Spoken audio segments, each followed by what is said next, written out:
আসসালামু আলাইকুম। সাম্প্রতিক বাংলাদেশ ও আন্তর্জাতিক বিষয় বলে আমরা একটা শীট পড়বো ইনশাল্লাহ।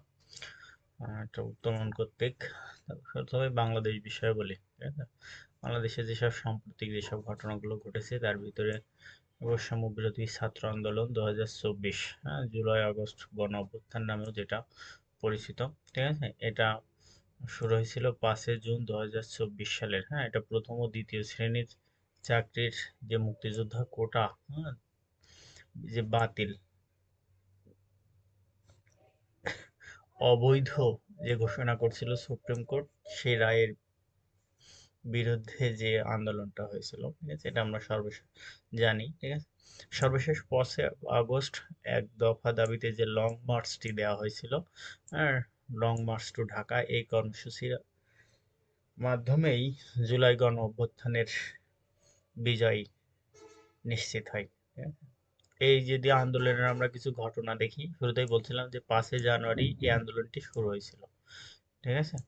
তারপরে পহেলা জুলাই, হ্যাঁ, পহেলা জুলাই হচ্ছে বৈষম্য বিরোধী ছাত্র আন্দোলন নামে একটা সংগঠন গঠন গঠিত হয়। এরই মাধ্যমে সমস্ত কর্মসূচির আহ, দিক নির্দেশনা দেওয়া হয়েছিল।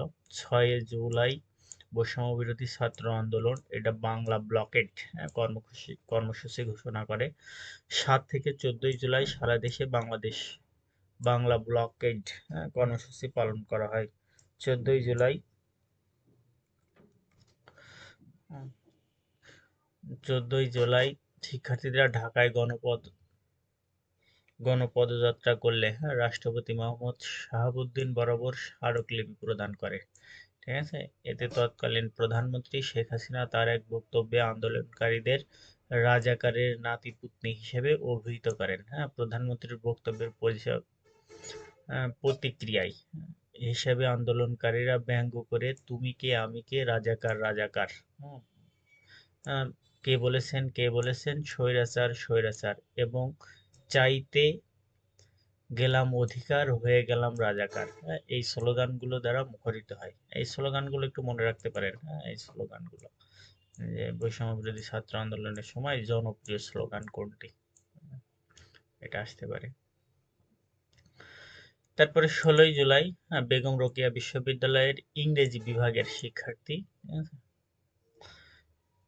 ইংরেজি বিভাগের শিক্ষার্থী আবু সাইদ পুলিশের গুলিতে নিহত হলে আহ, আর তিনিই সর্বপ্রথম শহীদ হন। তার সমাধি হচ্ছে বাবনপুর, জাফরপাড়া, হ্যাঁ, পীরগঞ্জ, রংপুর। হ্যাঁ, এটা বেশি ইম্পর্টেন্ট কিন্তু, হ্যাঁ, যে পীরগঞ্জ, রংপুর। আর তার সমাধি হচ্ছে জাফরপাড়া, বা বামনপুর।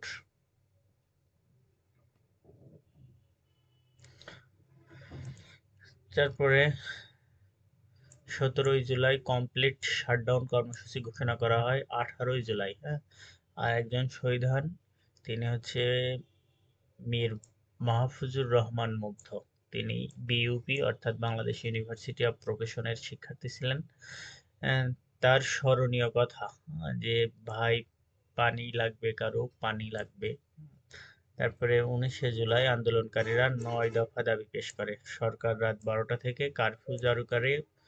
তারপরে 31 জুলাই সুপ্রিম কোর্টের 7 জন বিচারপতির পূর্ণাঙ্গ বেঞ্চ, ঠিক আছে, কোটা বাতিলের যে রায় দিয়েছিল, ওই যে কোটা বাতিলের যে রায় অবৈধ ঘোষণা ছিল, ঠিক আছে, সেই রায় আবার পুনর্বহাল করে, অর্থাৎ কোটা বাতিল হয়ে যায়। 30 জুলাই বৈষম্য বিরোধী ছাত্র আন্দোলন মার্চ ফর জাস্টিস পালন করে। 31 জুলাই মার্চ ফর জাস্টিস কর্মসূচির রিমেম্বারিং আওয়ার হিরোস কর্মসূচি পালন করা হয়। হ্যাঁ, এই 2রা আগস্ট শিক্ষক ও নাগরিক সমাজ, হ্যাঁ, দোহযাত্রা কর্মসূচি পালন করে। এটা ইম্পর্টেন্ট যে দোহযাত্রী কর্মসূচি কবে পালিত হয় এবং কারা পালন করে, ঠিক আছে? এটা হচ্ছে শিক্ষক ও নাগরিক সমাজ দোহযাত্রা, হ্যাঁ, এটা হচ্ছে 2 আগস্ট। তারপরে দেখেন 3 আগস্ট পদত্যাগের এক দফা দাবিতে উত্তাল হয় সারা বাংলাদেশ, ঠিক আছে? 4 আগস্ট বৈষম্যবিরোধী ছাত্র আন্দোলনের, 5 আগস্ট মার্চ টু ঢাকা কর্মসূচি পালন করে। আর এই যে সর্বশেষ 5 আগস্ট, হুম, তীব্র গণ আন্দোলনের মুখে তৎকালীন প্রধানমন্ত্রী শেখ হাসিনা ক্ষমতাচ্যুত হন এবং গণভবন থেকে সামরিক হেলিকপ্টার যোগে দেশ ত্যাগ করেন। সেনা প্রধান জেনারেল ওয়াকারুজ্জামান অন্তর্বর্তী সরকার গঠনের ঘোষণা দেন। এটা ইম্পর্টেন্ট যে অন্তর্বর্তী সরকার গঠনের ঘোষণা দেন কে? হ্যাঁ, সেনা প্রধান। তিনি এক বিরল নজির স্থাপন করেছিলেন। হ্যাঁ, সাধারণত কোনো সরকার বিলুপ্ত হলেই সেনা প্রধানই ক্ষমতা দখল করে নেয়। আমরা মধ্যপ্রাচ্য, আফ্রিকার বিভিন্ন দেশগুলোর ভিতরে যেসবগুলো দেখে থাকি। তারপরে যেটা বৈষম্য বিরোধী ছাত্র আন্দোলনের অন্যান্য নাম, ঠিক আছে? এটা জুলাই বিপ্লব নামে পরিচিত, বাংলার বসন্ত বলা হয় একে, হ্যাঁ, ছাত্র বসন্ত বলা হয়, দ্বিতীয় স্বাধীনতা বলা হয়, তারপর হচ্ছে দ্বিতীয় বিপ্লব বলা হয়। দেখেন এগুলোর ভিতরে অধিকাংশই আমরা জানি, কিন্তু একটু জানি না, অপরিচিত মনে হচ্ছে এই যে বাংলা বসন্ত, ঠিক আছে? আর একটা মনে হচ্ছে কি এই ছাত্র বসন্ত। হ্যাঁ, এই দুইটা জিনিস একটু নজরে রাখবেন। হ্যাঁ? তারপরে সদ্য নিযুক্ত উপদেষ্টা ডক্টর মোহাম্মদ ইউনূস, হ্যাঁ, দ্বিতীয় স্বাধীনতা ও দ্বিতীয় বিপ্লব বলে আখ্যায়িত করেন। ডক্টর মোহাম্মদ ইউনূস জাতিসংঘের ৬৯তম সাধারণ পরিষদে জুলাই আগস্টে গণ অভ্যুত্থানকে, হ্যাঁ, মনসুর অভ্যুত্থান হিসেবে, এই যে মনসুর মানে যে বসন্ত, হ্যাঁ, বাংলার বসন্ত যেটা বলা হয়েছিল, এই যে বসন্ত আর এই যে মনসুন আখ্যা দিয়েছিলেন। বাংলার এই মনসুন অভ্যুত্থান আগামী দিনগুলো বিশ্বের বিভিন্ন প্রান্তের মানুষকে মুক্তি ও ন্যায় বিচারের পক্ষে দাঁড়াতে প্রেরণা যোগাবে। হ্যাঁ, এই বলে তিনি ৬৯তম, হ্যাঁ, এটা ইম্পর্টেন্ট যে ৬৯তম তার জাতিসংঘের সাধারণ পরিষদের ভাষণে, জাতিসংঘের ৬৯তম সাধারণ পরিষদের ভাষণে তিনি এই বক্তব্যটা দেন। হ্যাঁ, গণঅভ্যুত্থানে ব্যবহৃত কিছু গুরুত্বপূর্ণ শব্দ বলি। হ্যাঁ, এই যে কমপ্লিট শাটডাউন, এই কথাটা আমরা দেখছিলাম যে কমপ্লিট শাটডাউন কবে থেকে হয়েছিল বলেন তো? Complete shutdown, must for justice, complete shutdown হচ্ছে ১৭ই জুলাই। হ্যাঁ, এটা হয়েছিল আপনার কমপ্লিট শাটডাউন হয়েছিল ১৭ই জুলাই। ১৭ই জুলাই, ১৭ই জুলাই। এই যে কমপ্লিট শাটডাউন বলতে বোঝা হচ্ছে সর্বাত্মক অবরোধ, মানে সব ধরনের অবরোধ চলবে, ঠিক আছে? এ সময় শুধু হাসপাতাল ও জরুরি সেবা ছাড়া যে কোনো প্রতিষ্ঠানের দরজা কি থাকবে? বন্ধ থাকবে। অ্যাম্বুলেন্স ছাড়া সমস্ত গাড়ি চলাচল নিষিদ্ধ থাকবে। ডিজিটাল ক্র্যাকডাউন, হ্যাঁ, ডিজিটাল ক্র্যাকডাউন হচ্ছে যে সেবাটা, হ্যাঁ, যে আমরা ইন্টারনেট ব্যবহার করি এটা ডিসকানেক্ট করে দেওয়া। হ্যাঁ, পদযাত্রা, অসংখ্য মানুষ কোনো দাবি আদায়ের জন্য যে পদযাত্রা করে। হ্যাঁ, ১৪ই জুলাই ২০২৪ ছাত্ররা বঙ্গভঙ্গে স্মারকলিপি দিতে যেয়ে পদযাত্রা করেন, ঠিক আছে? তারপর হচ্ছে দৌহ কর্মসূচি, হচ্ছে এই যে দ্রোহ, যেটা বলছিলাম যে শিক্ষক ও কারা করেছিল বলেন তো? শিক্ষক ও নাগরিক সমাজ, ২রা আগস্ট এই সমাবেশে ছাত্র শিক্ষক সুধী সমাজ, হ্যাঁ, অংশগ্রহণ করে। তারপরে হচ্ছে রেজিস্ট্যান্স উইক, ১৩ই আগস্ট ২০২৪ ৪ দফা দাবিতে বৈষম্যবিরোধী আন্দোলন ব্যানারে সারা দেশে সপ্তাহব্যাপী বিভিন্ন ধরনের কর্মসূচি পালন করা হয়। এইটাই হচ্ছে রেজিস্ট্যান্স উইক নামে পরিচিত, এক সপ্তাহব্যাপী যায়। তারপর হচ্ছে ব্লক রেইড, অপরাধীদের আটক করতে, হ্যাঁ, এলাকায় যে বাড়ি বাড়ি তল্লাশি চালাইছিল পুলিশ, সেটা হচ্ছে ব্লক রেইড নামে পরিচিত। বাংলা ব্লকেইড মানে দাবি আদায়ের জন্য ৬ই জুলাই যে বৈষম্য বিরোধী কর্মসূচি ঘোষণা করছিল তাদের এটা প্রথম কর্মসূচি। হ্যাঁ, এটা আসতে পারে যে বৈষম্য বিরোধী ছাত্র আন্দোলনের, হ্যাঁ, এদের প্রথম কর্মসূচিটা কি? এদের প্রথম কর্মসূচি ছিল বাংলা ব্লকেইড, অসহযোগ আন্দোলন, মানে সমস্ত সরকার কর্তৃক সমস্ত সহযোগিতা কি করা? বন্ধ করে দেওয়া। তারপরে যে দ্য আর্থ অফ ট্রাম্পার, হ্যাঁ, ট্রাম্প, ঠিক আছে? এটা হচ্ছে জুলাই অগস্টের বৈষম্য বিরোধী ছাত্র আন্দোলনের দেয়ালে আঁকা বর্ণালী সমূহ। তারপরে এই যে 36শে জুলাই অথবা 5ই আগস্ট, হ্যাঁ, এটা বলতে 5ই আগস্টকে নির্দেশ করা হয়, জানেন এটা যে বিজয় হয়েছিল এটা জানেনি যারা পড়াশোনার ভিতরে আছেন। তারপর দেখেন বিদ্রোহ ও গণ অভ্যুত্থান ও বিপ্লব। বিদ্রোহ, গণ অভ্যুত্থান ও বিপ্লব প্রত্যয়গুলো একই ধরনের মনে হলেও এদের মধ্যে কিছু পার্থক্য আছে। দেখেন বিদ্রোহ, গণ অভ্যুত্থান, বিপ্লব এগুলো কি তাহলে প্রত্যয়, ঠিক আছে? এগুলো শুনতে একই রকম মনে হলেও বেশ কিছু পার্থক্য রয়েছে। রাষ্ট্রবিজ্ঞান ও রাষ্ট্রবিজ্ঞানী ও রাজনীতিবিদ বিশ্লেষকদের মতে বিদ্রোহ বলতে বোঝায় সরকার বা স্থানীয় শাসকের বিরুদ্ধে মানুষের অসন্তোষ। তাহলে বিদ্রোহটা কার? এটা একটা অসন্তোষ, ঠিক আছে, যে সরকার বা স্থায়ী প্রশাসকের বিরুদ্ধে কি, যে আমি অসন্তুষ্ট আছি, এবং অত্যাচার ও শোষণের বিরুদ্ধে দীর্ঘদিনের বিক্ষোভের আত্মপ্রকাশ। হ্যাঁ, যে সে সরকার বা প্রশাসন কি করে দীর্ঘদিন ধরে যে শোষণ করে এটার বহিঃপ্রকাশ। এর ফলে সরকারের পরিবর্তন হয় না, ঠিক আছে, পরিবর্তন হয় না, নামমাত্র প্রশাসনিক সংস্কার হয়। হুম, এদিকে গণ অভ্যুত্থানের ধারণা বিদ্রোহ থেকে ব্যাপকতর। জনগণ যখন ঐক্যবদ্ধ সরকারের বিরুদ্ধে অনাস্থা প্রকাশে রাষ্ট্রযন্ত্রের নানাবিধ বাধা বিপত্তি অতিক্রম করে নিজেদের হাতে ক্ষমতা নিয়ে আসে, তখন একে গণ অভ্যুত্থান বলে। হ্যাঁ, গণ অভ্যুত্থানে কি হবে, নিজেদের হাতে ক্ষমতা নিয়ে চলে আসবে। আর বিপ্লবে নিজেদের হাতে ক্ষমতা আসবে না, ঠিক আছে, এই সরি বিদ্রোহে, হ্যাঁ, বিদ্রোহে নিজেদের হাতে ক্ষমতা আসবে না, শুধু কি হবে, সংস্কার হবে। আর যদি গণ অভ্যুত্থান হয় তাহলে গণ অভ্যুত্থানে নিজেদের হাতে ক্ষমতা চলে আসবে। হ্যাঁ, নিজেদের হাতে ক্ষমতা নিয়ে আসা। গণ অভ্যুত্থান হঠাৎ করে ঘটে, হ্যাঁ, তাই সরকারের নীতি শাসন এখানে গুরুত্ব পায় না। ক্ষমতার জোরপূর্বক বদলই এটার প্রাধান্য। তাহলে গণ অভ্যুত্থানটা কিসের জন্য হয়, যে ক্ষমতাটা জোরপূর্বক পরিবর্তনের জন্য। অন্যদিকে বিপ্লব কাঠামোর পরিবর্তনের কথা বলে, ঠিক আছে, হ্যাঁ, বিপ্লব কাঠামো কি বলে, পরিবর্তনের কাঠামো বলে। দীর্ঘদিন ধরে চলে আসা নানা স্বৈরাচার নীতির বিরুদ্ধে ঘুরে দাঁড়ানো, আর্থসামাজিক ও রাজনৈতিক ব্যবস্থার বিরুদ্ধে গণজাগরণে বিক্ষোভ। এটি একটি দেশ বা কালে সীমাবদ্ধ থাকে না, এটা তাহলে আমরা তিনটা শব্দ শিখলাম, কি কি, একটা হচ্ছে বিদ্রোহ, আর একটা শিখলাম গণ অভ্যুত্থান, আর একটা শিখলাম কি, বিপ্লব। তাহলে বিপ্লব হচ্ছে পরিবর্তনের একটা কাঠামো, ঠিক আছে, স্বৈরাচার নীতির বিরুদ্ধে অথবা ঘুরে দাঁড়ানো অর্থসামাজিক রাজনৈতিক ব্যবস্থার পরিবর্তনের, হ্যাঁ, ব্যবস্থার বিরুদ্ধে জনগণের অংশ বিক্ষোভের নামই হচ্ছে বিপ্লব। বিপ্লবটা আর বিদ্রোহটা অনেকটাই একই রকম, ঠিক আছে, এটা একটি দেশ বা কালের মধ্যে সীমাবদ্ধ থাকে না, ঠিক আছে, এক দেশ থেকে উত্থান হয়ে নানা দেশে কি করবে, এটা ছড়ায় যাবে, কিন্তু বিদ্রোহটা এটা হয় না।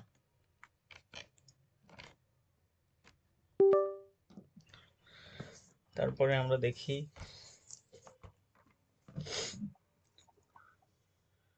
সাংস্কৃতিক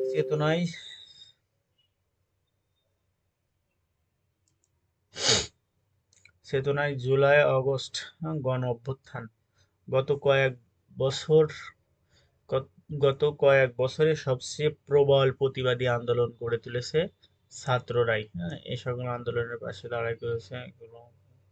এটা লাগবে না, অন্তর্বর্তী সরকারের সাংবিধানিক বৈধতা, ঠিক আছে, এই যে সরকার গঠন করলো, ঠিক আছে, এটা সাংবিধানিক বৈধতা আছে কিনা, হ্যাঁ, এটার জন্য এটা মনে রাখতে হবে, 106 নম্বর অনুচ্ছেদ অনুযায়ী এটার সাংবিধানিক বৈধতা আছে বর্তমান সরকারের, ঠিক আছে, এটা ইম্পর্টেন্ট কিন্তু, যে 106 নম্বর অনুচ্ছেদ অনুযায়ী বর্তমান অন্তর্বর্তী সরকারের সাংবিধানিক বৈধতা আছে। মানে আপিল বিভাগের রেফারেন্সের ভিত্তিতে জনগণের, হ্যাঁ, অভিপ্রায়। সংবিধানের 7-1 অনুচ্ছেদে কি বলা আছে, প্রজাতন্ত্রের সমস্ত ক্ষমতার মালিককে জনগণ। এটা ইম্পর্টেন্ট, যে সংবিধানের সমস্ত ক্ষমতার মালিককে জনগণ। অন্তর্বর্তীকালীন সরকার এই জনগণের অভিপ্রাসেই কি হয়েছে, গঠিত হয়েছে, তাই এটা সঠিক। অন্তর্বর্তীকালীন সরকার গঠনের প্রসঙ্গে, হ্যাঁ, এই আইন বিচার ও উপদেষ্টা আসিফ নজরুল বলেন, বিশেষ সময়ে বিশেষ সময় দেশ জনগণের স্বার্থে অনেক সময় অনেক কিছু করতে পারে। হ্যাঁ, হ্যাঁ। সেক্ষেত্রে এরকম বিধান করা যেতেই পারে, তবে এই ব্যাপারে অবশ্যই ভবিষ্যতে এর সাংবিধানিক বৈধতা দিতে হবে। উল্লেখ্য, গণ অভ্যুত্থানে 1990-এর 6 ডিসেম্বর জেনারেল এরশাদ সরকার পতনের পর তত্ত্বাবধায়ক সরকার ও অন্তর্বর্তীকালীন সরকার বিষয়টি না থাকা সত্ত্বেও সকল ঐকমত্যের ভিত্তিতে পঞ্চম সংসদে পরিচালনার জন্য তৎকালীন প্রধান বিচারপতি শাহাবুদ্দিন আহমেদের নেতৃত্বে অস্থায়ী সরকার গঠিত হয়েছিল। পরবর্তীতে সাংবিধানিকের এক অংশ এই বিচার বৈধতা দেওয়া হয়েছিল, তাই সংসদ পরবর্তীতে এই বৈধতা দিলে এটা নিয়ে কোনো বিতর্ক থাকবে না। প্রয়োজনীয় নীতি এই যে প্রয়োজনীয় নীতিকে বলা হয় ডক্ট্রিন অফ নেসেসিটি। বাংলাদেশের সংবিধানের আইনে সুপ্রতিষ্ঠিত এটা, মানে যখন যেটা প্রয়োজন তখন সেটা করা যেতে পারে জাতির সুবিধার্থে। এই মতবাদের উদ্দেশ্য রাষ্ট্রীয় সমাজ এটা রিটেনের জন্য ইম্পর্টেন্ট। তারপরে আমরা যদি রাষ্ট্রীয় সাংবিধানিক স্বীকৃতি অঙ্গীকার পূর্বক জুলাই ঘোষণাপত্র প্রকাশে অন্তর্বর্তীকালীন সরকার 5 আগস্ট 2025 সালের দক্ষিণ প্লাজায় হাজারো জনতার উপস্থিতিতে বিভিন্ন রাজনৈতিক দল শীর্ষ পর্যায়ের নেতার সঙ্গে জুলাই ঘোষণাপত্র পাঠ করে অন্তর্বর্তীকালীন সরকার এটা জুলাই ঘোষণাপত্র, জুলাই ডিক্লারেশন যেটা সেটা এই পাঠ করেন কে, এটা ইম্পর্টেন্ট। তারপরে পাঠ করার স্থানটাও ইম্পর্টেন্ট, ঠিক আছে, তারিখটাও ইম্পর্টেন্ট। এই যে পাঠ শুরু হয় এটা অতটা ইম্পর্টেন্ট না, এখানে এই যে দফাগুলো ইম্পর্টেন্ট, ঠিক আছে। যে দফা, এটা কিন্তু জুলাই ঘোষণাপত্রের কথা বলছি, যে জুলাই ঘোষণাপত্রের দফা হচ্ছে কয়টি? 8টি, 28টি, সরি, এটা হচ্ছে দফা 28টি। জুলাই ঘোষণাপত্রের এই যে 24 নম্বর দফায় জুলাই অভ্যুত্থানকে শহীদদেরকে জাতীয় বীর ঘোষণা করা হয়েছিল। এই যে জাতীয় বীর, এটা ইম্পর্টেন্ট, যে জাতীয় বীর ঘোষণা করা হয় কত নম্বর দফায়? এই 24 নম্বর দফায় জাতীয় বীর ঘোষণা করা হয়।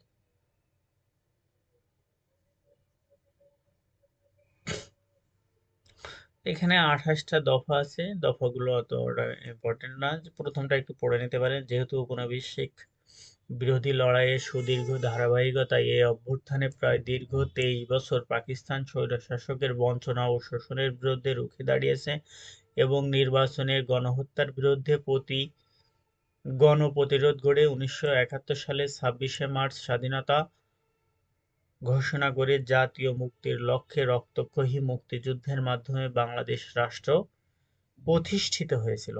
তারপরে এখানে যা পড়বেন আমরা অতটা যাচ্ছি না। 24 নাম্বারটা যদি আমরা একটু দেখি, এই যেই বলেছে, সেহেতু বাংলাদেশের জনগণের জুলাই গণ অভ্যুত্থানে সকল শহীদদের জাতীয় বীর হিসেবে ঘোষণা করে শহীদদের পরিবার, আহত যোদ্ধা এবং আন্দোলনকারী ছাত্র জনতাকে প্রয়োজনীয় সকল আইনি সুরক্ষা দেওয়ার অভিপ্রায় ব্যক্ত করছে।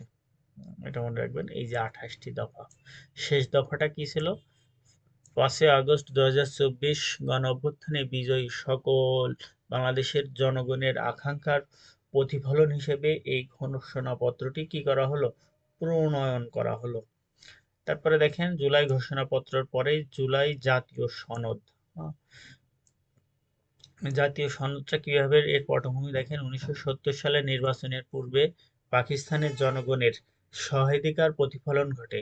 এরপর 1971 সালের 26শে মার্চ 26শে মার্চ স্বাধীনতার ঘোষণা এবং এক রক্তক্ষয়ী যুদ্ধের মাধ্যমে স্বাধীন বাংলাদেশের অভ্যুত্থান হয়। 1975 সালে সাংবিধানিক সংশোধন করে গণতান্ত্রিক শাসন ব্যবস্থার অবস্থান ঘটিয়ে একদলীয় বাকশাল গঠন করা হয়।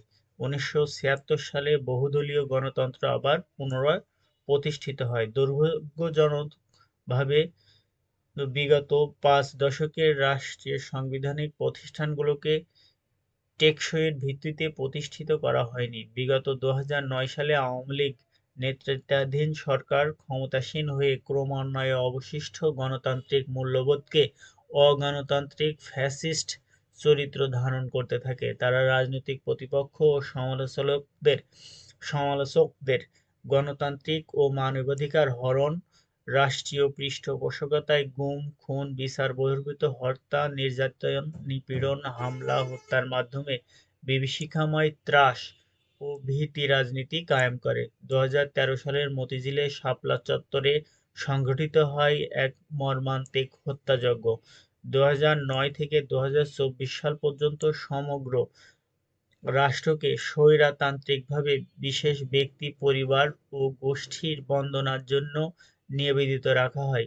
দেড় দশকের স্বৈরাচারী আওয়ামী লীগ সরকার জনস্বার্থের বিরুদ্ধে মতামতকে কুক্ষিগত করে সাংবিধানিক সংশোধনের মাধ্যমে সাংবিধানিক বিকৃতি সাধন, বিভিন্ন নিবর্তনমূলক আইন প্রণয়ন, ২০২৪, ২০১৮ ও ২০১৪ সালের পরপর তিনটি বিতর্কিত প্রহসনের নির্বাচন ব্যবস্থাকে ধ্বংস করে, বিচার বিভাগ, আইন প্রয়োগকারী সংস্থা ও জনপ্রশাসনের দলীয়করণ ও দুর্নীতির মাধ্যমে রাষ্ট্রের সম্পদ লুঠের ব্যবস্থা কায়েম করে। তারপরে বলছে যে ১৭ই অগস্ট, হ্যাঁ এটা ইম্পর্টেন্ট, ১৭ই অক্টোবর ২০২৫ সালের এই জুলাই ঘোষণাপত্রটি, এটার আয়োজন করে জাতীয় ঐকমত্য কমিশন। স্বাক্ষর করা হয় ১৭ই অক্টোবর ২০২৫, স্থান ওই জাতিসংঘের দক্ষিণ প্লাজা। স্বাক্ষর করে হচ্ছে ২৫টি রাজনৈতিক দল, তার ভিতরে ২০টা হচ্ছে নিবন্ধিত। মোট পৃষ্ঠা দরকার নেই। এর প্রস্তাবিত দফা হচ্ছে ৮৪টি। এটা ইম্পর্টেন্ট, ঠিক আছে। আর আমরা একটু আগে কি দেখছিলাম বলেন তো? এটা হচ্ছে জুলাই ঘোষণাপত্র, এটা হচ্ছে জুলাই সনদ। জুলাই সনদ, এটা এই জুলাই সনদ দেয় কে? এই জাতীয় ঐকমত্য কমিশন, ঠিক আছে। আর জুলাই ঘোষণাপত্র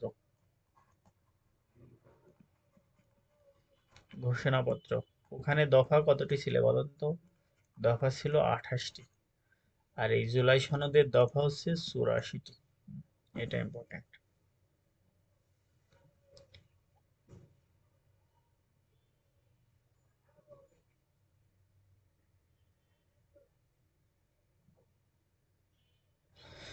তারপরে এই যে জুলাই সনদ দেখেন, গণঅভ্যুত্থানের মধ্য দিয়ে রাষ্ট্রের অসীম গ্রহণ করে, এটা অঙ্গীকারনামা। এই অঙ্গীকারনামারও দরকার নাই,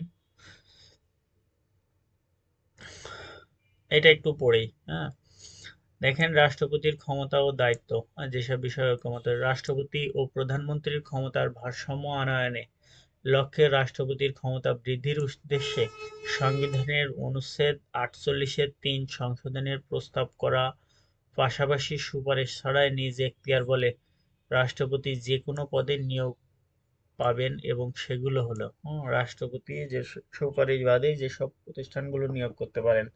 বর্তমানে রাষ্ট্রপতি প্রধান বিচারপতি আর অ্যাটর্নি জেনারেল ছাড়া প্রধানমন্ত্রীর মতামত ছাড়া কোনো কারোরই নিয়োগ করতে পারেন না। কিন্তু এখন যে প্রস্তাবনা, ঠিক আছে, সেটা হচ্ছে ৪৮-এর যে ৩, এটা সংশোধন করে জাতীয় মানবাধিকার কমিশনের চেয়ারম্যান ও সদস্য, তথ্য কমিশনের চেয়ারম্যান ও সদস্য, বাংলাদেশ প্রেস কাউন্সিলের চেয়ারম্যান ও সদস্য, আইন কমিশনের চেয়ারম্যান ও সদস্য, বাংলাদেশ ব্যাংকের গভর্নর, এনার্জি রেগুলেটরি কমিশনের চেয়ারম্যান ও সদস্যের নিয়োগ লাভ করাতে পারবেন।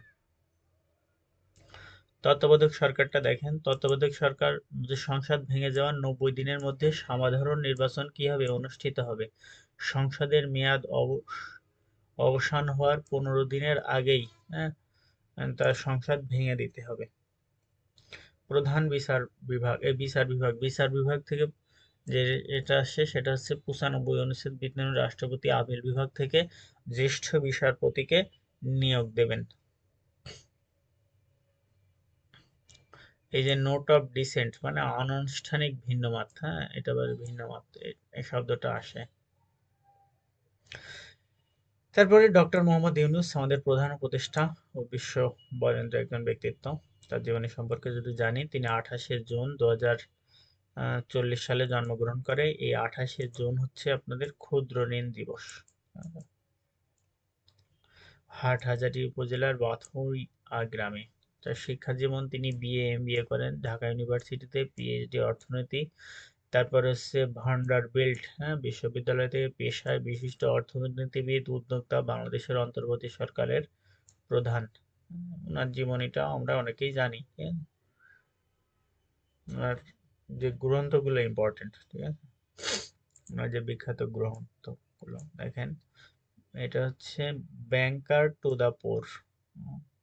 তারপরে হচ্ছে micro banker to the poor, ঠিক আছে, এটাই নাম মনে রাখবেন। Three farmers of Jobra, credit to a world without poverty, a world of 30, building social business, super happiness, দারিদ্র্যমুখ বিশ্বের জন্য গ্রামীণ ব্যাংক ও আমার জীবন। এটা তার আত্মজীবনী। পথের বাধা সরিয়ে নিন, মানুষকে এগোতে দিন, তার বইগুলো। তার বিখ্যাত উক্তিগুলোও আসতে পারে। ইফ ইউ ইমাজিন হ্যাঁ if you imagine someday it will happen, if we don't imagine it will never happen. বেশ সুন্দর কথা। যদি তুমি একটু কিছু কল্পনা করো, সেটা ভবিষ্যতে হতে পারে, আর তুমি যদি কল্পনাই না করো সেটা হবেই না। বেশ লজিস্টিক কথা এটা। Human being is a fighter, human being is a creator. আসলেই আমরা তো যোদ্ধা, আবার আমরাই স্রষ্টা, তাই না? সবকিছু সৃষ্টি করছি। যাই হোক, মুক্তিযুদ্ধে ডক্টর মোহাম্মদ ইউনূসের যে ভূমিকা, এই যে তার ভূমিকা দেখেন, যে মুক্তিযুদ্ধের সমর্থনে, আমি কিছুদিন আগে যে একটা ব্যাংকের ভাইবা দিলাম, এখানে আমার প্রশ্ন করছিল, যে ওনার মুক্তিযুদ্ধের যে ভূমিকাটা বর্ণনা করো, পারেনি এটা। মুক্তিযুদ্ধের সমর্থনে যুক্তরাষ্ট্রে বাংলাদেশের নাগরিক গঠন করা হয়। নাগরিক কমিটির প্রতিষ্ঠার পর তিনি অন্যান্য বাংলাদেশিদের সাথে যুদ্ধে অংশগ্রহণ করেন। বাংলাদেশ, এই যে আমার এইটাই প্রশ্ন করছিল, যে তিনি আমেরিকাতে কি সেন্টার গড়ে তুলেছিলেন, এই যে বাংলাদেশ ইনফরমেশন সেন্টার। তিনি নাইজেরিয়া তার বাড়ি থেকে বাংলাদেশ নিউজ লেটার প্রকাশ করতেন। রাজনীতিতে ডক্টর মোহাম্মদ ইউনূস, তিনি 2007 সালে তত্ত্বাবধায়ক সরকারের একজন প্রধান হওয়ার পর সেনাবাহিনীর পক্ষ থেকে প্রস্তাব পেয়েছিলেন। তিনি সেই সময় প্রস্তাবটি নাকচ করে দেন। তার বিভিন্ন এই যে এগুলো বেশ ইম্পর্টেন্ট। এই যে র্যামন ম্যাগেসাস পুরস্কার, এটা 84 সালে। স্বাধীনতা পুরস্কার দেখেন, স্বাধীনতা 87 সালে, ঠিক আছে। ইন্দিরা গান্ধী অতটা ইম্পর্টেন্ট না, এটা সিলেবাসের নোবেল 6, এটা আমরা সবাই জানি। এটা মনে রাখবেন।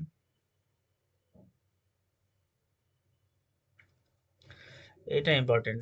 Presidential medal, 2009। তারপরে কনগ্রে কনগ্রেশনাল গোল্ডেন মেডেল, 2010। এটা মনে রাখবেন এইভাবে। দেখেন, মনে করেন একজন প্রেসিডেন্ট হয়েছে, প্রেসিডেন্টকে কি করে সবাই কংগ্রেচুলেশন জানায় না? তাহলে আগে প্রেসিডেন্ট হতে হবে 2009, তারপরে তারা কংগ্রেচুলেশন জানাবে, অর্থাৎ 2010, তাই না?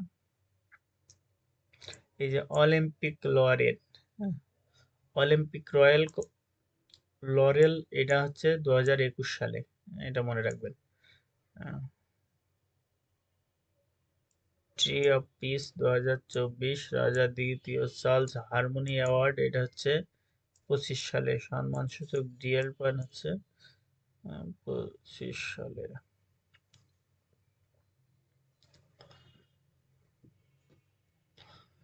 এদের এই কর্মকাণ্ডগুলো অতটা আসলে প্রিলির জন্য ইম্পর্টেন্ট না। 2031 সালে বাংলাদেশ অপরাধ ট্রাইব্যুনাল, ওই যে বাংলাদেশের প্রথম অপরাধ ট্রাইব্যুনাল হচ্ছে আপনার 25শে মার্চ 2010 গঠন করা হয়, ঠিক আছে। আর গণ অভ্যুত্থানের জন্য সেটা আবার চালু করা হয়েছে 14ই অক্টোবর 2024, 14ই অক্টোবর 2024 আর 25শে মার্চ 2010। এই দুইটা সাল একটু মনে রাখতে পারি, হ্যাঁ, যে 25শে মার্চ 2010 আর হচ্ছে 14ই অক্টোবর 2024,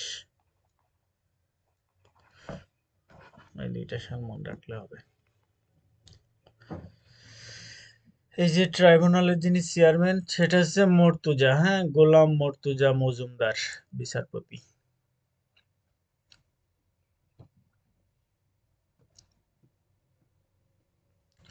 বিভিন্ন যে অধ্যাদেশগুলো জারি হয়েছে সে অধ্যাদেশগুলো বাংলাদেশ ব্যাংক অর্ডিন্যান্স, এগুলো আসলে পড়লে অতটা মনে থাকে না, তাও জাস্ট একবার দেখে নিন, হ্যাঁ। জুলাই স্মৃতি ফাউন্ডেশন, এটা ইম্পর্টেন্ট। জুলাই স্মৃতি হচ্ছে 10 সেপ্টেম্বর 2024, সভাপতি হচ্ছে ডক্টর মোহাম্মদ ইউনূস। এই যে গণ অভ্যুত্থান সেল গঠন, ঠিক আছে, 17ই অক্টোবর সিদ্ধান্তে স্বাস্থ্য সেবার তাদের স্বাস্থ্যের উন্নয়নের জন্য, হ্যাঁ, এরা 10 জন সদস্যের একটি সেল গঠন করা হয় চিকিৎসা বিষয়ে। তারপরে হচ্ছে জুলাই গণ অভ্যুত্থানের অধিদপ্তর গঠন, হ্যাঁ, এটা হচ্ছে 18ই ডিসেম্বর মুক্তিযুদ্ধ বিষয়ক মন্ত্রণালয়ের উপদেষ্টা, হ্যাঁ, ফারুকী আজমের সভাপতিত্বে মন্ত্রণালয়ের সহভাগে জুলাই গণ অভ্যুত্থান অধিদপ্তর প্রতিষ্ঠার আন্তঃমন্ত্রণালয়ের এক সভা অনুষ্ঠিত হয়। জুলাই গণঅভ্যুত্থানের ইতিহাস, স্মৃতি সংরক্ষণ ও গণঅভ্যুত্থানে শহীদদের পরিবার, আহত ও ছাত্র জনতার পুনর্বাসন সহ গণঅভ্যুত্থানের আদর্শ চেতনাকে রাষ্ট্রীয় জাতীয় জীবনে সুপ্রতিষ্ঠিত করতে মুক্তিযুদ্ধ বিষয়ক মন্ত্রণালয়ের অধীনে এই অধিদপ্তর প্রতিষ্ঠা করা হয়। তারপরে হচ্ছে গণভবনকে এই যে জুলাই গণঅভ্যুত্থান স্মৃতি জাদুঘর ঘোষণা, হ্যাঁ, এটা ইম্পর্টেন্ট।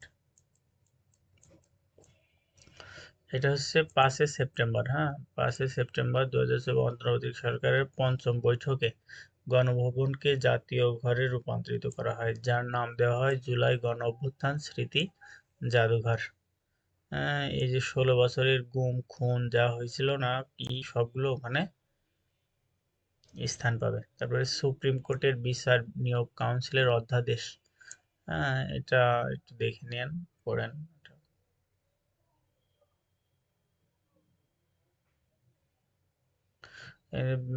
বিচারপতি নিয়োগ হয় আপনার 95 অনুচ্ছেদ অনুযায়ী, হ্যাঁ, সংবিধানের, এটা একটু দেখেন। তারপরে সুপ্রিম কোর্টের বিচারকদের 45 বছরের নিচে হবে না। অর্থনৈতিক শ্বেতপত্র, হ্যাঁ, এটা প্রণয়ন করেন যিনি, তার নামটা বেশি ইম্পর্টেন্ট। অর্থনৈতিক শ্বেতপত্র প্রণয়ন করেন কে বলেন তো?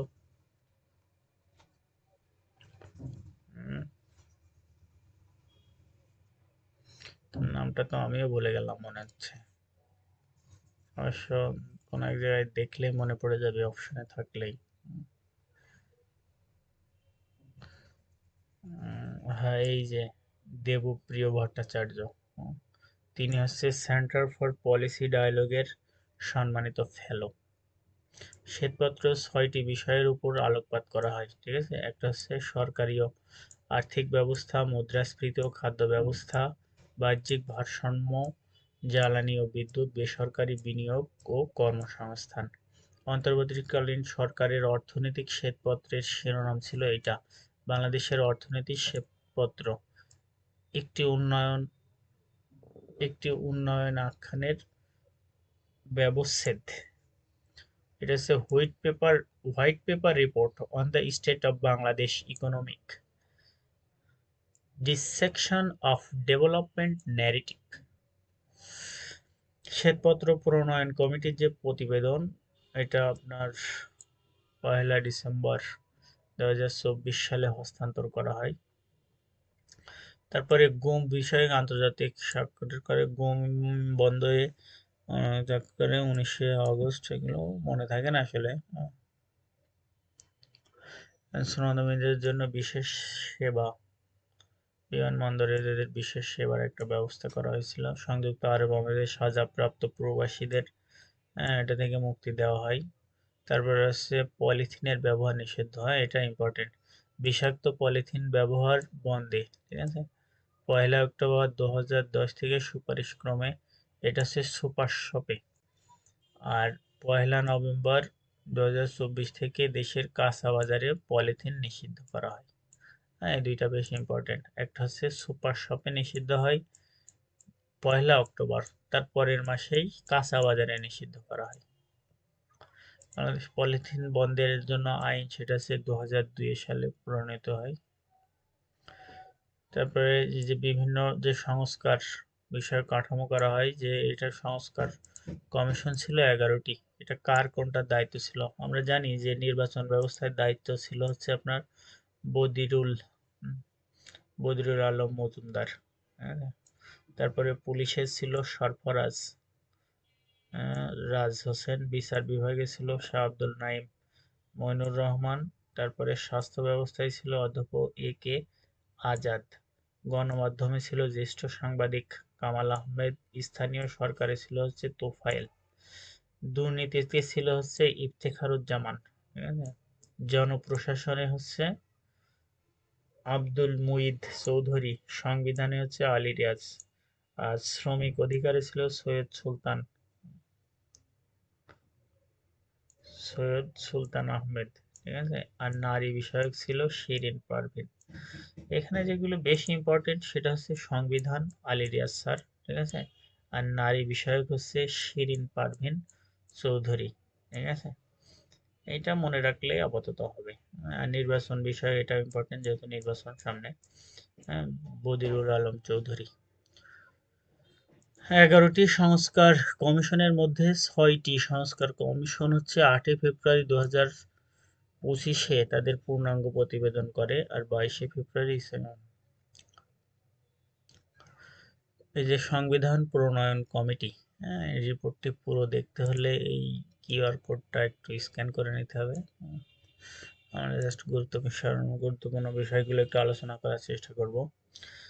দেখেন, কনস্টিটিউশন রিফর্ম কমিশন, ঠিক আছে, এটা গঠন করা হয় 6 অক্টোবর 2024। মোট সদস্য 9 জন, প্রধান হচ্ছে আলী রিয়াজ, রাষ্ট্রবিজ্ঞানী ও লেখক।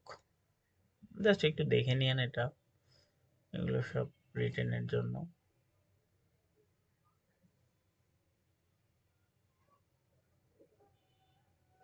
বাংলাদেশের নামের যে পরিবর্তন, হ্যাঁ, আগে নাম ছিল আপনার হচ্ছে সংবিধানের হচ্ছে গণপ্রজাতন্ত্রী বাংলাদেশ, ঠিক আছে। এটা হচ্ছে গণপ্রজাতন্ত্রী জায়গায় জনপ্রজাতন্ত্রী, হ্যাঁ। এই যে রিপাবলিক, এই যে পিপলস রিপাবলিক অফ বাংলাদেশ শব্দগুলো অপরিবর্তিত থাকবে, হ্যাঁ? যেটা বললাম সেটাই। এই যে বাংলাদেশের জনগণ হিসেবে বাঙালি এবং নাগরিক হিসেবে বাংলাদেশী বলিয়া পরিচিত হবে। আর প্রস্তাব করা হয়েছে বাংলাদেশের নাগরিকগণ বাংলাদেশী হিসেবে পরিচিত হবে। এই যে মূলনীতি হচ্ছে 4টি: জাতীয়তাবাদ, সমাজতন্ত্র, গণতন্ত্র, ধর্মনিরপেক্ষতাবাদ। আর প্রস্তাবিত হচ্ছে 5টি। এখানে কি আসবে দেখেন, প্রস্তাবিত হচ্ছে 5টি। একটা হচ্ছে সাম্য, মানবিক মর্যাদা, সামাজিক সুবিচার, ঠিক আছে, বহুতত্ত্ববাদ আর গণতন্ত্র।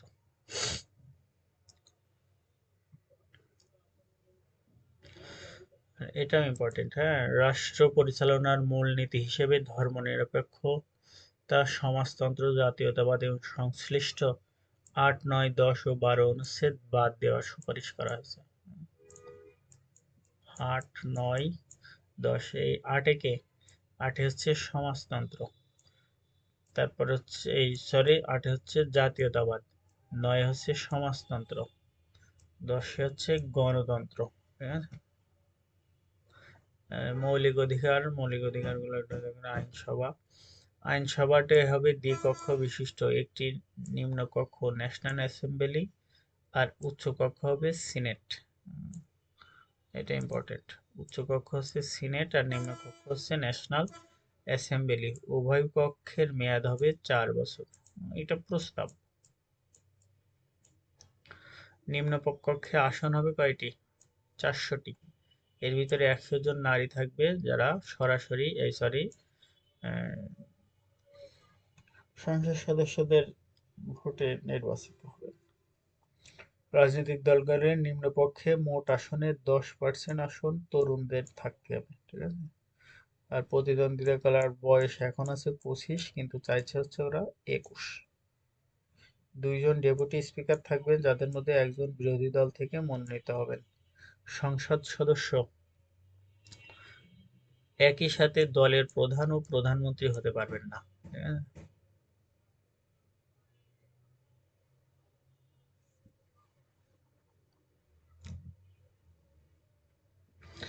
উচ্চকক্ষে 105 জন সমন্বয়ে গঠিত হবে, তার মধ্যে 100 জন জাতীয় সংসদের নির্বাচনে ভোটের অনুমতি হবে, আর 5 জন হচ্ছে বিভিন্ন আইন নির্ধারণ, অর্থনৈতিক অনগ্রসর জাতিদের নিয়ে হবে। হ্যাঁ, নির্বাহী বিভাগ একটু দেখে নেন। বাংলাদেশের সাংবিধানিক কাউন্সিল, ন্যাশনাল কনস্টিটিউশন, এনসিসি বা সাংবিধানিক কাউন্সিলের সবচেয়ে বড় পদে আমরা জানি হচ্ছে রাষ্ট্রপতি, প্রধানমন্ত্রী, বাংলাদেশ বিরোধী দলের মনোনীত ডেপুটি স্পিকার, স্পিকার। রাষ্ট্রপতির মেয়াদ হবে 4 বছর, সর্বোচ্চ 2 বার, এখনো থাকে না অবশ্য, 2বারের বেশি।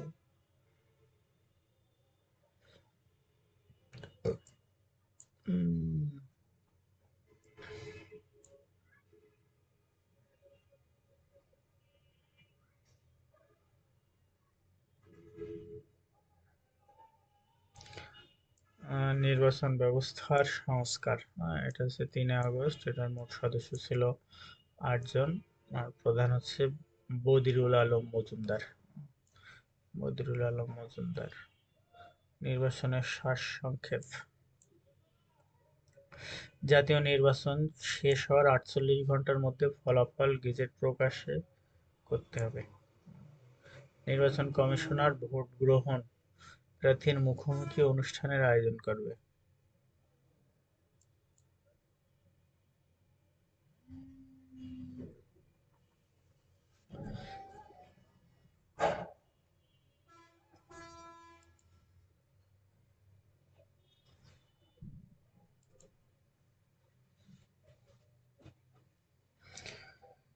তারপরে আমরা যদি আর একটু দেখি নিচে, রাজনৈতিক দল নিবন্ধনের শর্ত হচ্ছে 10% জেলা, 5% উপজেলার অফিস থাকতে হবে, ন্যূনতম 5,000 সদস্যর বিধান থাকতে হবে,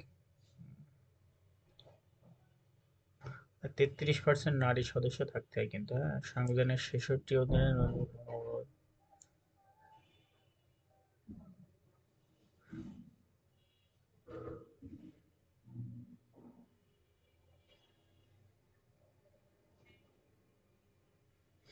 স্থানীয় সরকার, এটা হচ্ছে লোকাল গভর্নমেন্ট কমিশন। ইনার যিনি প্রধান ছিলেন হচ্ছে তোফায়েল আহমেদ। হ্যাঁ, চট্টগ্রাম বিশ্ববিদ্যালয় লোক প্রশাসনের সাবেক চেয়ারম্যান তিনি।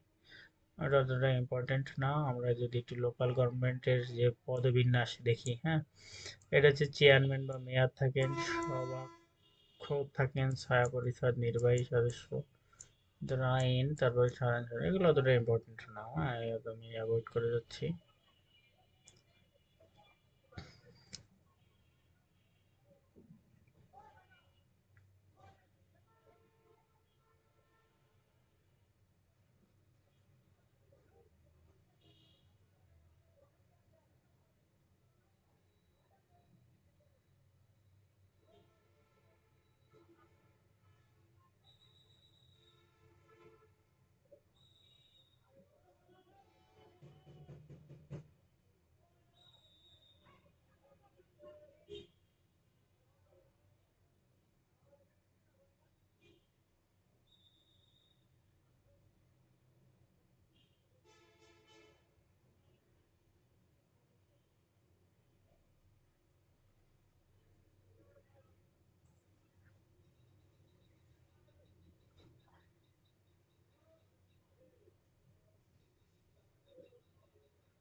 সংবিধান সংশোধন ও আদালতের রায়: সংসদের পঞ্চদশ সংশোধন জাতীয় বিল পাস হয় হচ্ছে 2000 সালে, হ্যাঁ 2011 সালে 3 জুলাই এটা গেজেট আকারে পরীক্ষা হয়।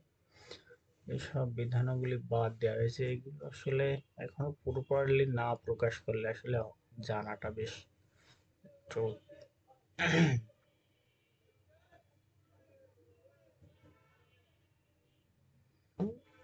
এই যে নির্দলীয় সরকার ব্যবস্থায় এর আগে যে নির্বাচনগুলো হয়েছে, হ্যাঁ প্রথম যেটা হয়েছিলেন সেটা হচ্ছে শাহাবুদ্দিন, হ্যাঁ বিচারপতি শাহাবুদ্দিন। আমরা দেখছিলাম যে যখন হোসেন মোহাম্মদ এরশাদ, এরশাদকে 1990 এর যে তাকে পতনের পরে, হ্যাঁ তখন তো সংবিধানে তত্ত্বাবধায়ক সরকার ব্যবস্থার কথাটার উল্লেখ ছিল না, হ্যাঁ উল্লেখ না থাকার কারণে তখন এই যে বিচারপতি মোহাম্মদ শাহাবুদ্দিনকে তখন তত্ত্বাবধায়ক সরকারের প্রধান করা হয়, হ্যাঁ তখন তাকে যখন প্রধান করা হয় তারপর আমরা দেখছিলাম তারপরেই তাকে সাংবিধানিকভাবে তারপরে যে ইলেকশন হয়েছিল তাকে তার যে তত্ত্বাবধায়ক সরকারের যে আমলটা বৈধ তার বৈধতা দেওয়া হয়েছিল, হ্যাঁ সেজন্য তিনি প্রথম উপদেষ্টা, ঠিক আছে। আর বর্তমানে কে বলেন তো? বর্তমানে তো আমরা জানি, হ্যাঁ ডক্টর মোহাম্মদ ইউনূস স্যার আছেন, ঠিক আছে। আর সর্বশেষ তিনার আগে যিনি ছিলেন সেটা হচ্ছে ফখরুদ্দিন, এটাও আমরা অনেকেই জানি তার নামটা।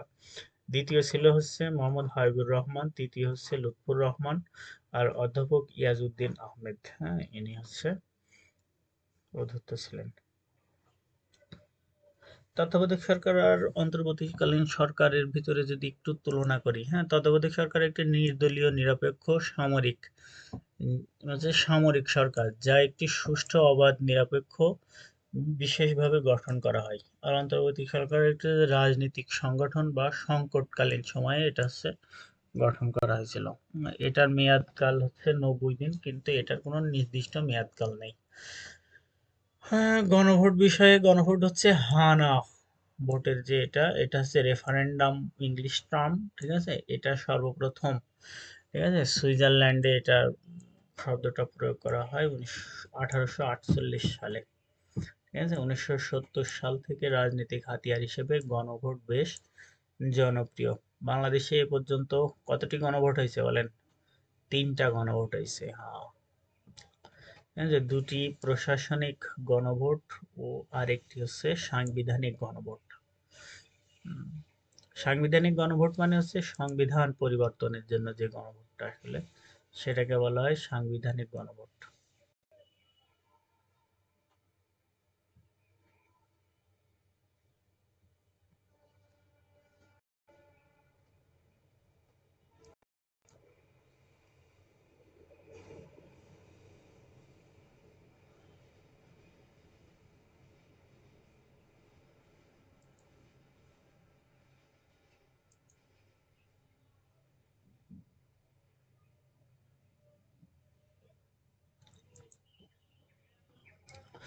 দেখেন প্রথম গণভোটটা এটা ইম্পর্টেন্ট, 22 মে 1977 সালে হয়েছিল এটা।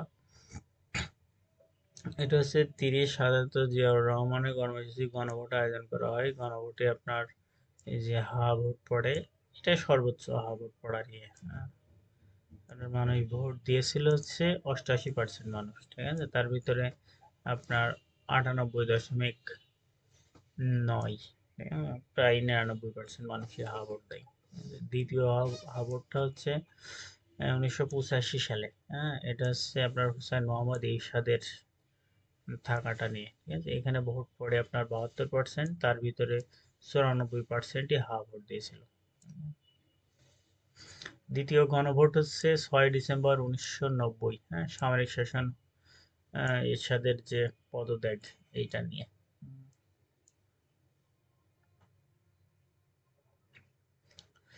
সংশোধিত আরপিও নির্বাচন করে জাতীয় নির্বাচন করলে দলের প্রতিদ্বন্দ্বিতা হওয়া প্রার্থীদের শিক্ষা করা।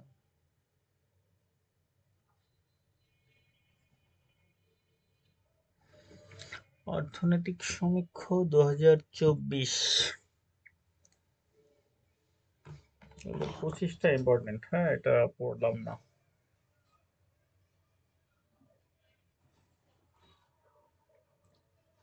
আর এই যে অর্থনৈতিক সমীক্ষা নিয়ে আমাদের একটা ভিডিও আছে, হ্যাঁ ওইটাও দেখে নিতে পারেন, ঠিক আছে? অর্থনৈতিক সুমারি।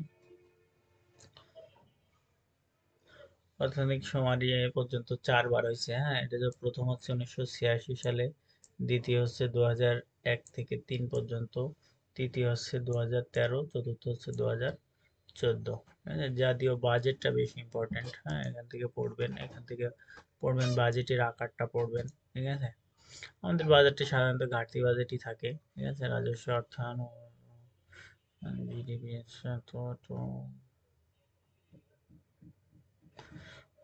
এটা হচ্ছে মুদ্রাস্ফীতিটা পড়বে না, 6.5, আর প্রবৃদ্ধি হচ্ছে 5.5। এই যে করের হিসাবটা বেশি ইম্পর্টেন্ট। হ্যাঁ, কর সাধারণরা হচ্ছে আপনার 5.5 লাখ টাকা, সরি 3.5 লাখ টাকা। হ্যাঁ, আর মহিলা বা যদি বয়স্ক হয় সেটা হচ্ছে 4 লক্ষ টাকা থাকলে তাকে কর দিতে হবে। প্রতিবন্ধী হলে সেটা 4,75,000 টাকা। ঠিক আছে, গ্যাজেটভুক্ত মুক্তিযোদ্ধাদের হচ্ছে 5 লাখ টাকা। এটা একটু দেখে নিন। যে আদমশুমারি, আমদানি ও রপ্তানি, তাই না? বাংলাদেশ সবচেয়ে বেশি আমদানি করে কোথা থেকে? চীন থেকে, তাই না? আর সবথেকে রপ্তানি করে হচ্ছে যুক্তরাষ্ট্রে। প্রথম হচ্ছে তৈরি পোশাক, তারপরে দ্বিতীয় হচ্ছে চামড়াজাত, তারপরে কৃষি, তারপরে হোম টেক্সটাইল, তারপর হচ্ছে পাটজাত দ্রব্য রপ্তানির রেকর্ড। এই যে সবচেয়ে বেশি রপ্তানি করে, একটু আগে বলছিলাম যে যুক্তরাষ্ট্রে সবচেয়ে বেশি। হ্যাঁ, যুক্তরাষ্ট্রে সবচেয়ে বেশি, তারপরে জার্মানি, তারপরে যুক্তরাজ্য, তারপরে স্পেন। ওষুধ রপ্তানিতে বাংলাদেশ, হ্যাঁ, বাংলাদেশের সবচেয়ে বেশি ওষুধ। বাংলাদেশে যে অন্তত 157টি, হ্যাঁ এটা ইম্পর্টেন্ট কিন্তু, 157টি দেশে ওষুধ রপ্তানি করে। এর ভিতরে এশিয়ারই হচ্ছে 43, দক্ষিণ আমেরিকার 26টি, উত্তর আমেরিকার 6টি, আফ্রিকার 39টি, ইউরোপের 38টি, তারপরে অস্ট্রেলিয়ার 5টি দেশে বাংলাদেশ ওষুধ রপ্তানি করে। সবচেয়ে বেশি রপ্তানি করে হচ্ছে মিয়ানমারে, ঠিক আছে? তারপরে হচ্ছে শ্রীলঙ্কা, তারপরে যুক্তরাষ্ট্র, ফিলিপাইন, তারপরে আফগানিস্তান। এটা বেশি ইম্পর্টেন্ট, মিয়ানমারে সবচেয়ে বেশি। আর রপ্তানি নীতি বাংলাদেশের এফডিআই, হ্যাঁ,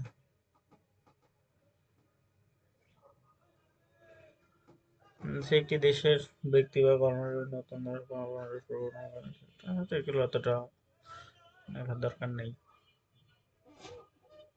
বাংলাদেশের সবচেয়ে বেশি রেমিটেন্স আছে, হ্যাঁ, রেমিটেন্স আসে হচ্ছে সংযুক্ত আরব আমিরাত থেকে, দ্বিতীয় আসে হচ্ছে আপনার যুক্তরাষ্ট্র থেকে।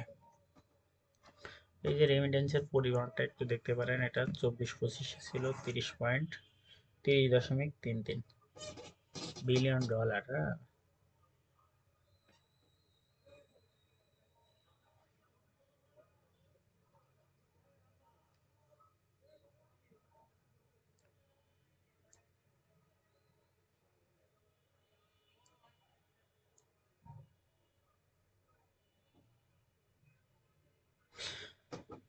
এটা ইম্পর্টেন্ট। বাংলাদেশের দারিদ্র, হ্যাঁ, বাংলাদেশের দারিদ্র হচ্ছে 19.2, ঠিক আছে, আর চরম দারিদ্র হচ্ছে 5.6। সবচেয়ে বেশি দারিদ্র হচ্ছে বরিশালে, ঠিক আছে, আর সবচেয়ে কম দারিদ্র হচ্ছে আপনার চট্টগ্রামে। আর জেলা বললে মাদারীপুর, আর বেশি ধনী জেলা বললে হচ্ছে নোয়াখালী।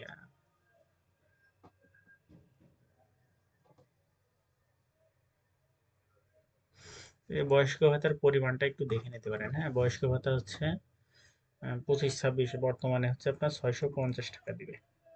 আবার বিধবা ভাতাও দিবে কত? 650 টাকা। প্রতিবন্ধী ভাতা হচ্ছে 900 টাকা। আর মা ও শিশু সহায়তা হচ্ছে 850 টাকা। অনগ্রসর জনগোষ্ঠী হচ্ছে 650। তাহলে দেখেন, আমরা যদি একটু রিক্যাপ করি, বিধবা ভাতা হচ্ছে 600 টাকা, 650 টাকা।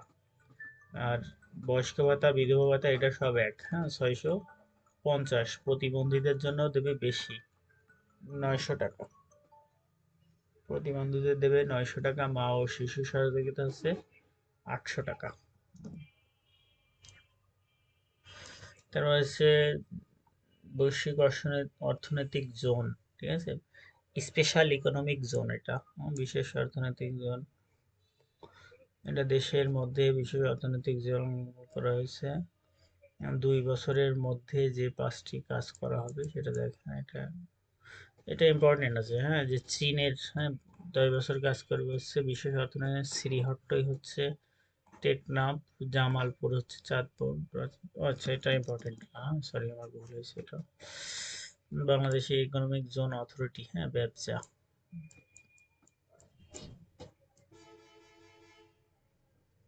এটা ইম্পর্টেন্ট কিন্তু, হ্যাঁ, এই যে ভুটানে হচ্ছে কুড়িগ্রামের বিশেষ স্পেশাল ইকোনমিক জোন।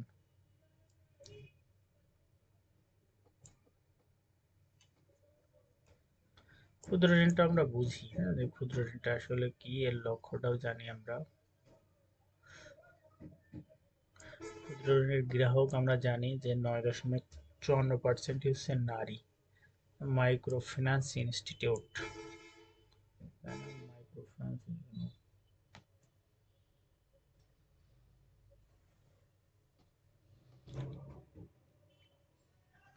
এই যে মাইক্রো রেগুলেটরি অথরিটি, হ্যাঁ, এটা হচ্ছে আপনার 2006 সালে।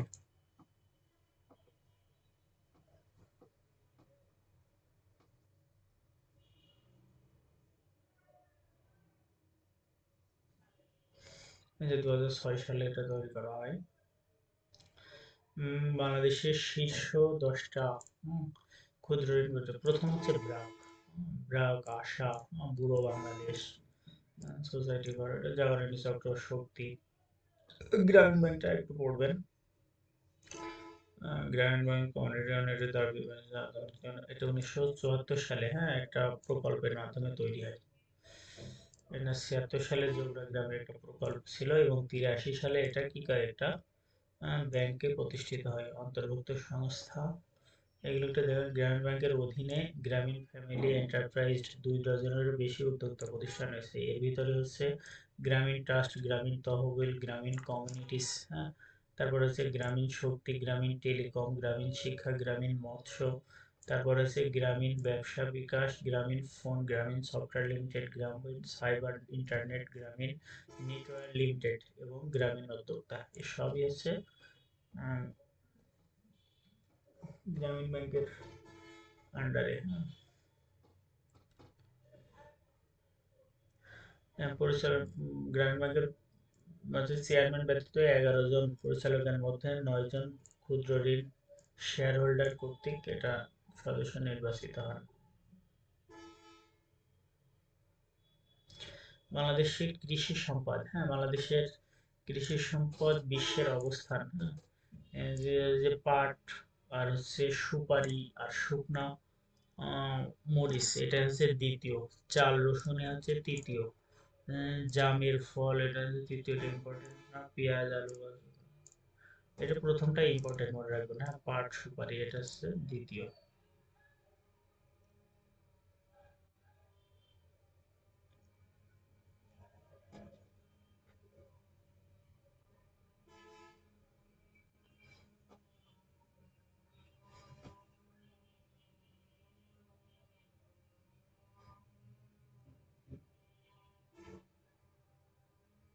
এই যে খনার আকারটা ইম্পর্টেন্ট কিন্তু, হ্যাঁ, খনার মানে এক খানায় কয়জন খায়, হ্যাঁ, এটা হচ্ছে আপনার 3.92। তার মানে আমাদের ক্ষুদ্র পরিবারের সংখ্যা বেশি দেশে, হ্যাঁ, এটার মানে এটা নির্দেশ করে 9.3, সরি, 3.96। ঠিক আছে। কর্মে নিয়োজিত সবচেয়ে বেশি আছে কৃষিতে, তারপরে শিল্পে, তারপরে, সরি, তারপরে সেবায়, তারপরে শিল্পে। স্যাম্পল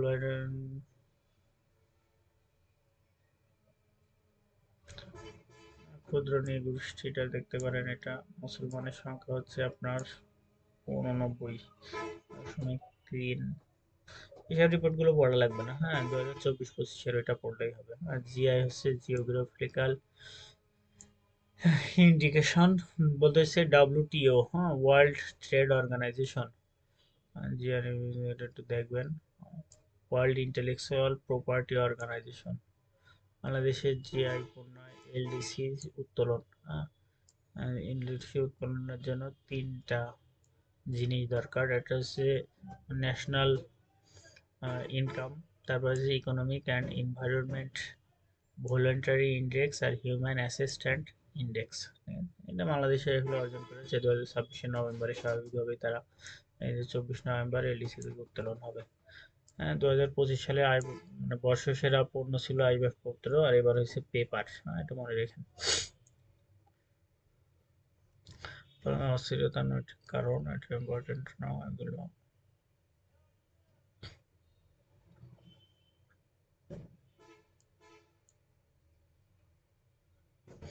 এই ফ্যাসিস্ট হচ্ছে ইতালি শব্দ একটা, উৎপত্তি বিকাশ।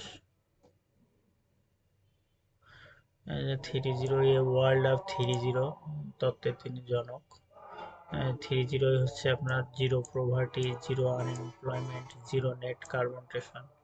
ঠিক আছে, 30 তত্ত্বে ডক্টর মোহাম্মদ চারটি বিষয়ের উপরে গুরুত্ব দিয়েছেন। হ্যাঁ, গুরুত্ব দিয়ে বলে চারটি। এটা হচ্ছে তরুণ শক্তি ও সৃজনশীলতা, সামাজিক ব্যবসা, প্রযুক্তি ও সুশাসন। বাংলাদেশ 30 সালের এসডিজির অর্জনে বদ্ধপরিকর, এটা ইম্পর্টেন্ট।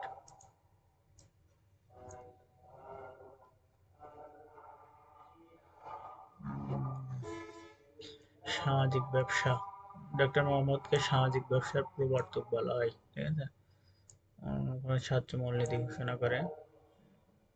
এই যেখানে এই সামাজিক ব্যবসা হচ্ছে 8 জুন। হ্যাঁ, ক্ষুদ্র ঋণ বলে ফেলছিলাম, এটা 28 জুন হচ্ছে সামাজিক ব্যবসার জনক। তিনি সামাজিক ব্যবসা গ্রামীণ ডাইনামিক শক্তি সামাজিক ব্যবসার প্রতিষ্ঠা। তাই আনুপাতিক নির্বাচন, হ্যাঁ, প্রপোর্শনাল টু রিপ্রেজেন্টেশন। এটা বুঝতে পারবেন যে আনুপাতিক টোটাল যে নির্বাচনটা হলো, নির্বাচনে কি কত পার্সেন্ট ভোট চললো, তারপরে নির্ধারণ হবে যে আসলে কে কোন কতটা আসন পেল। সুবিধা অসুবিধা দুইটাই আছে। দুই ধরনের হচ্ছে ফার্স্ট স্ট্যাম্প পেপার আর হচ্ছে আপনার আনুপাতিক ইয়ার। দ্বিকক্ষ বিশিষ্ট আইনসভা, দেখেন দ্বিকক্ষ বিশিষ্ট আইনসভা এটা হচ্ছে ভারতে আছে। একটা হচ্ছে আপনার লোকসভা আর একটা হচ্ছে আমরা জানি বিধানসভা। তারপরে যুক্তরাষ্ট্রের হাউস অফ রিপ্রেজেন্টেটিভ, যুক্তরাষ্ট্রের হচ্ছে হাউস অফ কমার্স। আর উচ্চকক্ষ যুক্তরাজ্যের হচ্ছে সিনেট। হ্যাঁ, আর এই যে একটু আগে বললাম এটা হচ্ছে রাজ্যসভা। যুক্তরাষ্ট্রের উচ্চ কমিশন হচ্ছে হাউস অফ লর্ডস।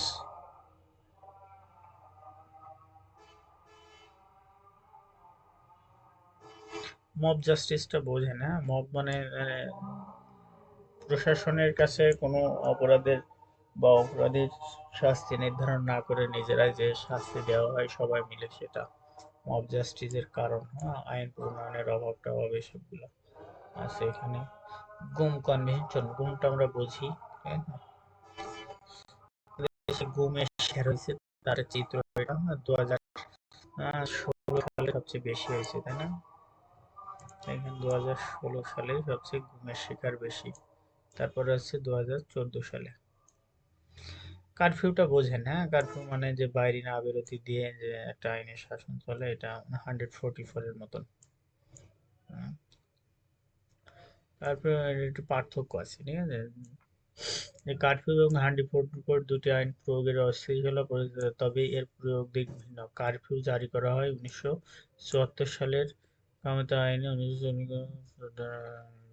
এটা পড়ে নেন, হ্যাঁ, ও জাস্ট জানার জন্য একটু। স্টারলিংক, আমরা জানি যে বাংলাদেশে স্টারলিংক চলে এসেছে। এটা স্টারলিংক 2015 সালে এটা, এবং 19 সালে আনুষ্ঠানিকভাবে যাত্রা শুরু করে। হ্যাঁ, স্টারলিংক 19 সালে এটা যাত্রা শুরু করে।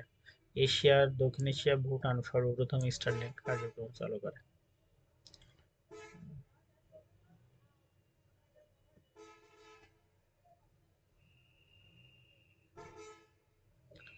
নতুন যে নির্বাচন কমিশনার, এর প্রধান হচ্ছে আপনার নাসির উদ্দিন, তাই না? 14তম সাবেক সচিব ছিলেন তিনি। আর একজন আছে আনারুল কবির, আর একজন আছে আব্দুর রহমান মাসুদ, আর একজন নারী আছে বেগম তাহমিদা, আর আবুল ফজল মোহাম্মদ সানাউল্লাহ। ত্রিপাক্ষিক বিদ্যুৎ চুক্তি, হ্যাঁ, নেপাল থেকে এত মেগাওয়াট বিদ্যুৎ আমদানি করবে বাংলাদেশ, নেপাল কর্তৃক এত।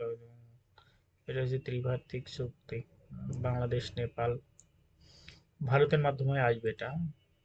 প্রবাল দ্বীপ সেন্ট মার্টিন সুরক্ষার জন্য 1999 সেন্ট মার্টিন ভ্রমণ করা হয়। 2023 সালে যিনি দেশে এআই যেহেতু আর্টিফিশিয়াল ইন্টেলিজেন্স এটা সবাই আমরা জানি, একটু দেখে নিন জাস্ট, পিডিএফ লাগলে বললেন দিয়ে দেবো না, হ্যাঁ। পটুয়াখালী তাপ বিদ্যুৎ কেন্দ্র,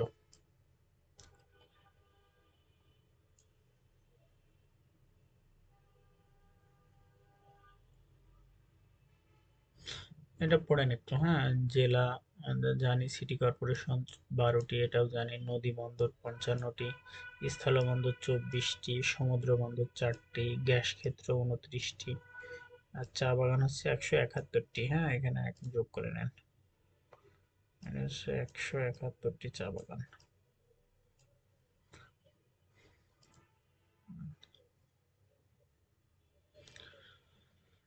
তারপরে আন্তর্জাতিকটা থাক, এটা পরের ভিডিওতে ডিসকাস করবো ইনশাল্লাহ। ধন্যবাদ, আসসালামু আলাইকুম।